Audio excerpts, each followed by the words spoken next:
വിട്ടേച്ചു. സല്ലല്ലാഹു അലൈഹി വസല്ലം തങ്ങളുടെ ഒട്ടകങ്ങളെ താഴെ നടന്നുപോയി.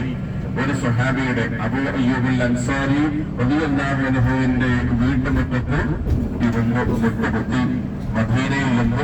മദീനയിലെത്തി ആദ്യമായി റസൂലുള്ളാഹി സ്വല്ലല്ലാഹു അലൈഹി വസല്ലം തങ്ങളുടെ ഒട്ടകം ഇരുന്നത് ഇവിടെയാണ്, അബൂ അയ്യൂബുൽ അൻസാരി റളിയല്ലാഹു അൻഹുവിന്റെ വീട്ടുമുറ്റത്താണ്. അവിടെ നിങ്ങൾ പറഞ്ഞു, ഞാൻ ഈ വീട്ടിൽ താമസിച്ചോളാം. അത് നമ്മളിപ്പോ പോകുന്ന മസ്ജിദ് ഖുബയുടെ പരിസരത്താണ്.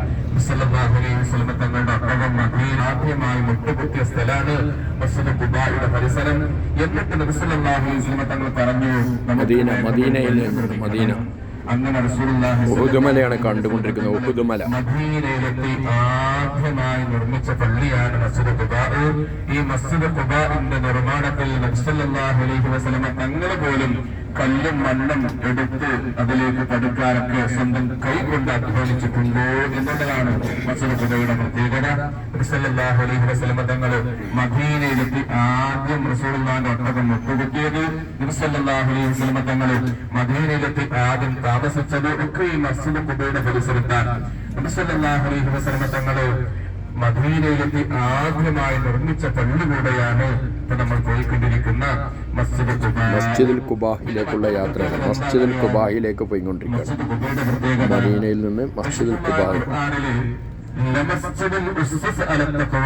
എന്ന് വിശേഷണം കിട്ടിയ ഒരേ ഒരു പള്ളി അത് മസ്ജിദ് ഖുബാ ആണ്.